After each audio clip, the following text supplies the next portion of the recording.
Gamma blasts అదేనండి zero hero trades. దీని వెనుకున్న సైన్స్ ఏంటో సింపుల్గా చూద్దాం. ఎక్స్పైరీ రోజున ఆప్షన్ ప్రీమియంలో ఒక్కసారిగా పెరగటం చూస్తుంటాం. చాలామంది ఇది జూదమనుకుంటారు, కాని దీనికో లెక్కుంది. ఈ ధరల కదలికల వెనుక ఉన్నది ఆప్షన్ గ్రీక్స్. ముఖ్యంగా మనం రెండింటి గురించి తెలుసుకోవాలి: డెల్టా, గామా. సింపుల్గా చెప్పాలంటే డెల్టాని ఒక ఆప్షన్ ప్రైస్ స్పీడోమీటర్ అనుకోవచ్చు. ఇది ప్రీమియం వేగాన్ని చూపిస్తుంది. అయితే ఈ డెల్టా విలువ ఎప్పుడూ ఒకేలా ఉండదు. స్పాట్ ప్రైస్కు దగ్గరగా ఉందా, దూరంగా ఉందా అనేదాన్ని బట్టి మారుతుంది. ఇక్కడే అసలు విషయం ఉంది. డెల్టా వేగాన్ని కూడా మార్చే మరో పవరుంది. అదే గామా. డెల్టా స్పీడైతే గామా యాక్సెలరేటర్ లాంటిది. స్పీడ్ను అమాంతం పెంచుతుంది.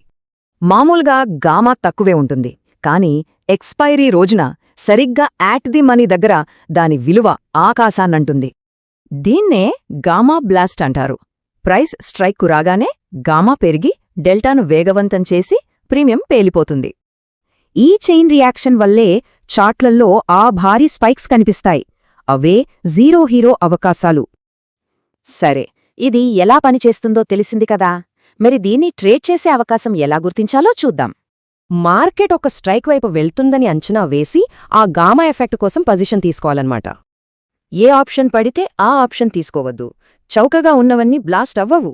కొద్దిగా ఓటీఎం ఆప్షన్కే గామా పెరిగే అవకాశం ఎక్కువ. డీప్ ఓటీఎం ఆప్షన్లో దాదాపు ఏమీ ఉండదు. ఈ మెకానిక్స్ అర్థం చేసుకోవడం ఒక ఎత్తైతే, దీనిలోని అతిపెద్ద రిస్క్ను మేనేజ్ చేయడం మరో ఎత్తు. గుర్తుంచుకోండి, ఈ ట్రేడ్స్లో గెలిచే అవకాశం చాలా తక్కువ. సుమారు 95% ట్రేడ్స్ ఫెయిల్ అవుతాయి. ధర స్ట్రైక్ను దాటగానే గామా కుప్పకూల్తుంది. ప్రీమియం క్షణాల్లో మళ్లీ సున్నాకి వచ్చేస్తుంది.